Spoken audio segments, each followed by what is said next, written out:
On 5 News tonight, Keith Vaz resigns, a race-hate preacher's jailed and a major security breach at a London airport.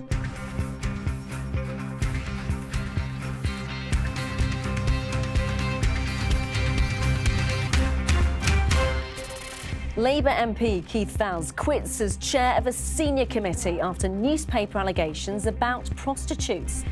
Radical preacher Anjem Chowdhury is jailed for 5.5 years for supporting so-called Islamic State.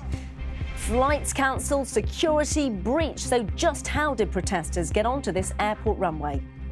Also tonight, would you know what to do if this happens? Oh, my arm!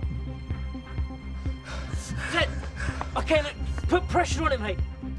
Calls for more first aid training after half of people said they didn't know how to treat common but potentially fatal injuries.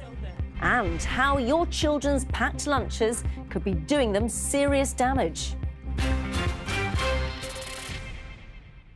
Welcome to 5 News Tonight. I'm Danny Sinha. Those who hold others to account must themselves be accountable. The words of MP Keith Vaz today as he resigned as head of an influential House of Commons committee. Mr Vaz has been under intense pressure since revelations emerged at the weekend that he paid for male prostitutes. But he said the decision to step down as chairman was his alone, after considering the effects on recent events on his family. Our political editor Andy Bell reports. By the time he left home, he knew it was over.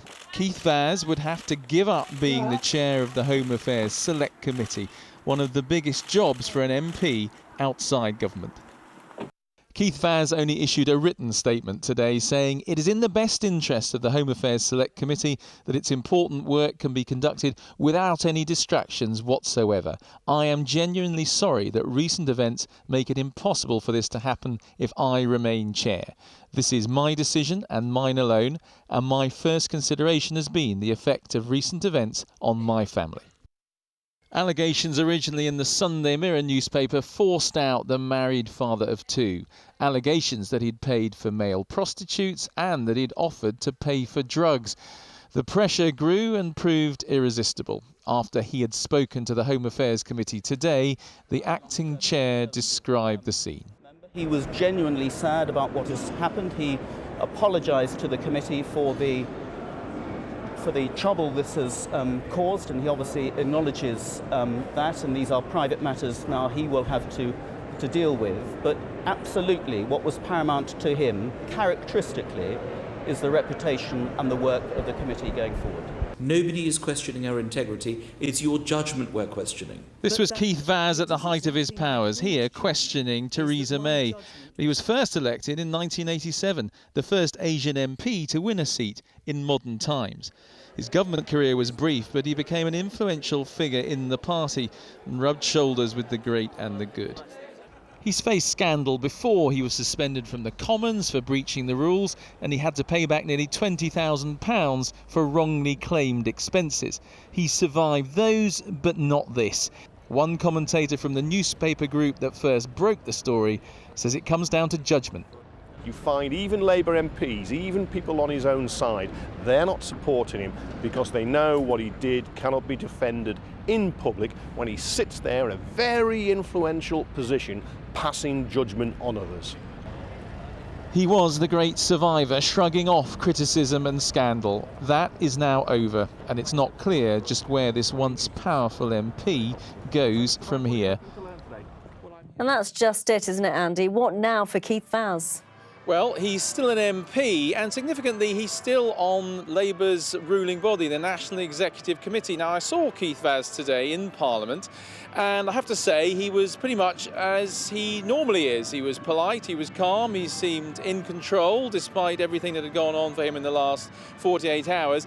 And he was asked, what about your position on Labour's NEC? And he basically said, well, what about it? As far as he was concerned, there didn't seem to be an issue, that he would remain on that ruling body. But Jeremy Corbyn, the Labour leader, was asked about it today, and he did say it will be discussed next week, probably, in the presence of Keith Vaz. So if there is any suggestion, I think, that Keith Vaz could be pushed off that very important ruling body of the Labour Party, well, it could be that Keith Vaz still has further to fall. Andy, thank you very much. The radical preacher Anjem Chowdhury has been jailed for 5.5 years for inviting support for so-called Islamic State. Chowdhury has been held responsible for helping to radicalise young men and women, including the killers of soldier Lee Rigby. The judge said he was a dangerous man who'd shown contempt for British values of democracy. And as he sentenced him, Chowdhury's supporters shouted Allahu Akbar, Arabic for God is great. Here's Julian Drucker. Confined now to a prison van or a prison cell, radical preacher Anjem Chowdhury has been silenced.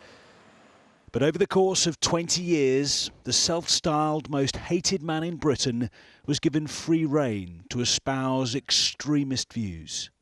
We're here today to ask you to defend your Muslim brothers and sisters. Police have linked his followers to attacks abroad and in the UK, specifically the murder of Fusilier Lee Rigby. But this former solicitor crossed a legal line in June 2014. His crime? He and his co-defendant invited support for the so-called Islamic State group in a series of talks like this one posted online. From this narration we can see that it is an obligation to have a Khalifa, and we must fight those who differ. This is a serious custodial sentence, and it's a tribute to the work of the police and the security services to have pulled together all the information and to have assisted this prosecution. The country is a bit safer. All the evil that they have been sowing, all their evil words and the dissent they've tried to sow throughout society is over. Jailing the pair, Mr. Justice Holroyd told Chowdhury, "You said nothing to condemn any aspect of what ISIS was doing at the time. In that way, you indirectly encouraged violent terrorist activity." Addressing both defendants, he said, "You are both mature men and intelligent men who knew throughout exactly what you were doing." As his 5.5-year jail sentence was handed down, Chowdhury smiled at his co-defendant and at his supporters. As the court cleared, from the public gallery, one of them shouted, Allahu Akbar, God is great. But could the men spread their message behind bars? The judiciary and the police have expressed their concerns. These individuals now are going into prison for a substantial period of time. That will have to be managed jointly with the prison service. It is a worry, but has to be managed going forward. The prison service has refused to comment on whether Chowdhury will serve his sentence in solitary confinement. But at 5.5 years, it is half the jail term he could have faced. Julian Drucker, 5 News. We can now speak to Haras Rafiq, who's from the anti-extremism think tank, the Quilliam Foundation. Thank you very much for being with us this evening. Is the world a safer place with Anjem Chowdhury behind bars? Yes, it is, but I sort of despair at the fact that it's taken us so long. This guy's been radicalising people to jihadism, to violent terrorism for over 15 years. And after that 15 years, the net result has been that he's got 5.5 years jail time, and he could be out, as a report said, within 2.5 years. I think, like you say, at the time it took for him to be brought to justice, a lot of people won't understand that. What's gone wrong? Could authorities have done more? Did he just know how to play the system? Because he always just stayed just within the law, didn't he? I think it's a combination of a couple of things. One is that where he could, he stayed within the law. But more than that, there is a strategy that was used by our agencies for quite a while, and that's called the honeypots. And that's where you monitor and view and look at the queen bee. In this case, it was Anjem Chowdhury. Before him, it was Omar Bakri. If you monitor the queen bee, you can actually see all the worker bees coming along to the beehive. And by doing that, you know who's being radicalised. Things have changed. IS declared the so-called Islamic State, and the fact that the internet was used a lot more to actually, as a vehicle for actually radicalising people, meant that this honeypot scenario didn't work anymore. So you talk about being the Queen Bee, he's in jail for 5.5 years. When he comes out, could it be even more dangerous? Oh, look, anything can happen. When he's in prison, there's a high chance that he will actually be segregated from the general population, because that's a danger. If he isn't, we'll see a lot more petty criminals like the shoe bomber Richard Reed being radicalised. If he stays the same as he is now and comes out of prison and doesn't change his views and disavow the ideology and theology, well, it's business as usual. But let's not forget, we now live in a time where there's a global jihadist insurgency. It's not just Anjem Chowdhury. 15 years ago, it was a different matter. Now we have many people below him, operating around the world, using social media, using the internet, radicalising youngsters. So what we've done is we've actually allowed this guy to cause problems for 15 years and radicalise a whole group of people beneath him. Good to have your thoughts. Thank you very much, Harris Rafiq. Two 15-year-olds have pleaded guilty to the manslaughter of a mother and her daughter, whose bodies were found in a house in Lincolnshire. 49-year-old Elizabeth Edwards and her 13-year-old daughter Katie were found dead in Spalding in April. The two accused denied murder and are expected to go on trial next month. A court has been told that a taxi driver accused of murdering a young woman from Swindon led police to her body. Becky Godden went missing in January 2003. Christopher Halliwell is alleged to have told a detective he killed her, then buried her body in a field. He denies murder. A group of activists have been arrested for breaking into London's City Airport and staging a sit-in on the runway. The protesters from Black Lives Matter are believed to have gained access by rowing across the Thames in a dinghy. They said they did it to highlight how black people are more likely to be exposed to air pollution. Simon Vigar reports.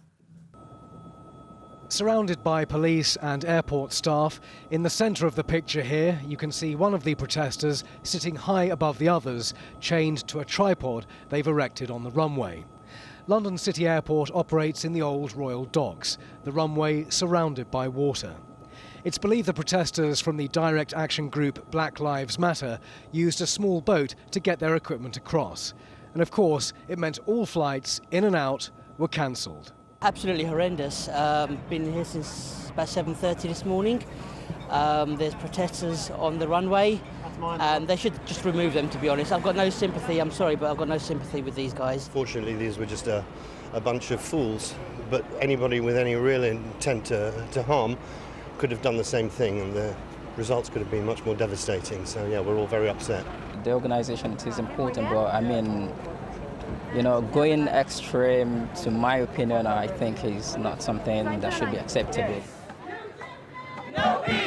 Black Lives Matter was launched in the United States to protest against police shootings. 1 month ago, there were sit-ins here to mark the 5th anniversary of the death of Mark Duggan. His shooting prompted riots in Tottenham, which then spread. But today's protest was against airport expansion and climate change, so it's got a little bit confusing. When we're faced with aviation expansion, we're seeing that politicians aren't serious about climate change, and the climate crisis is disproportionately affecting people of colour, black people across the globe. Well, it's now approaching 1 o'clock, so it's taken all morning for this busy little airport to get back to operations. The question is now, what can they do to improve security? It has to be the top priority, because next time it may not be a small band of climate change activists. Simon Vigar, 5 News. Coming up on 5 News tonight. Would you know what to do if this happened? A new push to get us all to improve our first aid knowledge, and I had cucumber sandwiches, yoghurt or a bit of fruit with mine. Cutting down on the crisps, the new campaign to make children's packed lunches healthier. We'll see you after the break.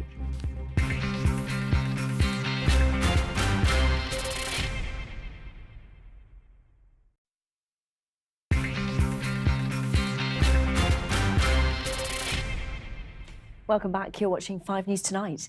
Are grammar schools the best way to educate our children?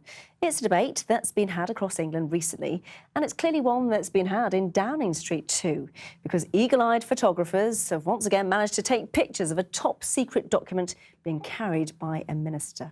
Well, Catherine Jones is with me now, and do tell us more.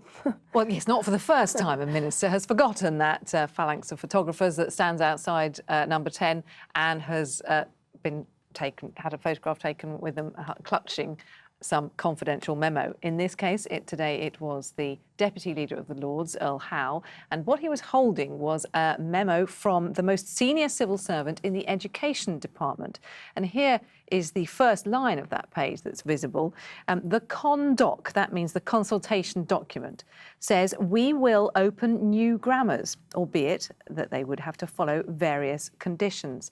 And the rest of the paragraph that can be seen implies that the Education Secretary, Justine Greening, does have concerns about this. She only wants this pursued if the existing grammars can expand and prove that they are not jeopardising the education of the children who don't get to go to grammar school. OK, so what exactly does this leak tell us then, Catherine? Can we read in a little bit more?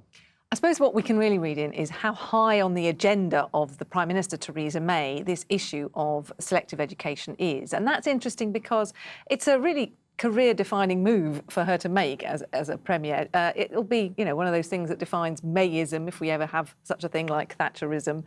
It's one of those shaping decisions. She's repeatedly refused to be drawn on this issue in the last few weeks. And the civil servant who wrote the memo actually also finished off by saying, I simply do not know what the Prime Minister thinks of this. The Education Department have merely said they're not going to comment on internal documents because it's inappropriate. Catherine, thank you very much. Sports Direct has promised to ditch 0 hours contracts and give nearly 20,000 employees a guaranteed number of hours instead. The country's biggest sports retailer has launched a major overhaul of its working practices in response to a stinging internal investigation that called its failure to pay some staff the minimum wage unacceptable. Well, one former worker has been telling our reporter Charlotte Grant how difficult working there actually was. It was a place where you were too scared to open your mouth because you were afraid of losing your hours. Or Katrina Kelly was 16 when she worked for Sports Direct. She says her 0 hours contract meant zero respect. You think about it and think the thumbprint scanning in for your shift, 15 minutes docked if you were late by 1 minute, being searched out of the building, not being trusted, not knowing when you were working next, not knowing when you were going home. There was worse to come. Undercover filming helped expose disturbing treatment of Sports Direct staff, while MPs condemned what they called a culture of fear, the company's warehouse likened to a Victorian workhouse. Now an internal report agrees there were serious shortcomings at the Sports Direct warehouse, which the retailer said it deeply regrets. Today, Sports Direct promised to stop the controversial 6 strikes policy, a punishment for staff, for example, for taking too long on a toilet break. Sports Direct also pledged to offer retail staff guaranteed hours rather than 0 hour contracts, and said it will ensure all warehouse staff are paid above the national minimum wage. This is the brand's billionaire founder. When he was questioned by MPs, Mike Ashley admitted the company made mistakes. Do you accept that the company was effectively paying workers below the minimum wage? On that specific point, for that specific bit of time, yes. The report says Mike Ashley takes ultimate responsibility, but the MP who asked questions then believes the report doesn't go far enough. If you work in the warehouse in Shirebrook, you won't get this offer of a permanent contract, and some of the worst examples of working practices were found in the warehouse in Shirebrook. So that's why, although some good steps have been made, it's not all praiseworthy by any stretch of the imagination. If the Sports Direct brand's been damaged, its customers don't seem to mind. I don't see it causing me any negative towards the company, so I would still come here. I just came in here because it's the cheapest place I know to get sports stuff. So it's not put you off at all, the bad reports? I just can't afford anywhere else, to be honest. The company's shares are now up 6%. Welcome news for the boss, Mike Ashley, who faces shareholders at the company's AGM tomorrow. The company's attitude to prices won't change, but many hope the attitude towards its staff will mean they now get a better deal. Charlotte Grant, 5 News.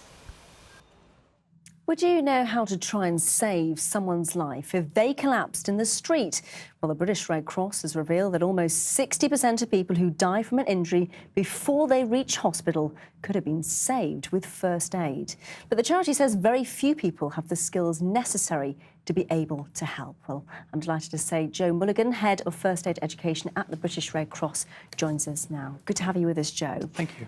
People know how to call the ambulance, but it's that time, isn't it, between reaching the hospital and making that call that people don't really know what to do. Yeah, that's the key part of the finding of this report, is that window of opportunity between something happening, and yes, we should congratulate the public that they are prepared to step forward and they are prepared to dial 999. But what we actually want them to do is to do something in that intervening period, which could be, 8 or 10 minutes. And we know from, again, the findings in the report that those actions that we require them to do are pretty basic, because there's often a perception that this is complex, and it's not. OK, well, I want to give people a really simple scenario, because it's one that we all may well come across when someone won't stop bleeding. Let's just have a look at this video. Oh, my arm! Ted, OK, look, put pressure on it, mate. OK? It's all right, we need to stop the flow of blood, all right?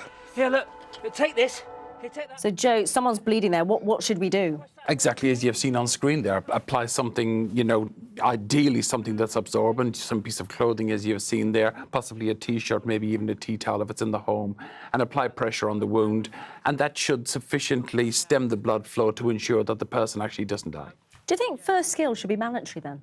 Absolutely. I mean, in the Red Cross, we would love to see first aid as part of the national curriculum taught in schools. We would love to see it part of the driving test. And we certainly would like to see it as part of the public health agenda in terms of education and public health education. Is there an element here as well? If you don't use it, you can lose it. I mean, I think I may well have done a bit of first aid when I was at school, but I can't remember anything now. Yeah, absolutely. But I think, again, there's a perception that the only way you can learn it is by going into a classroom. And, of course, that is a very valuable way of doing it. But there's a whole range of other ways. Downloading, our free first aid apps, for example, or visiting our website to see some of the content on there is a very good way of actually refreshing your skills and knowledge.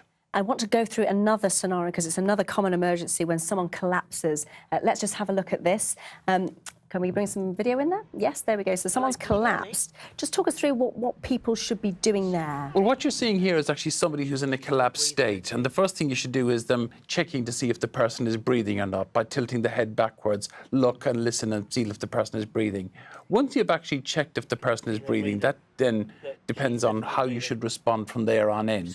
So in this case, we have a scenario where this person is actually breathing. So therefore, what you should do is put the person on their side in what I think most of us would probably know as the recovery position to ensure that their airway remains open and hopefully continue to breathe. So quickly, Joe, people at home thinking, gosh, you know what, I really need to drum up on my first aid skills. What should they do and where should they go? They should log onto our website, redcross.org.uk/first aid. And what happens there? There are a couple of videos that talk people through. There's a whole range of options there. The classroom-based scenarios that we talked about, they can learn it there. They can learn it online. They can learn about how to download the app and all of the, I suppose, learning opportunities that we would like the public to have to address the challenges identified within this report. Good advice there. Thank you very much, Joe Mulligan. Now, what did you used to have in your school-packed lunch? Well, a sandwich, a drink, an apple perhaps, even a bar of chocolate. Well, these days, it seems the vast majority of kids' lunches aren't looking very healthy. A study on English primary schools has revealed that only 1.6% of pupils, that's one child in every 2 classes, has a lunch that meets nutritional standards. Minnie Stevenson has been inspecting lunch boxes at a school in North London.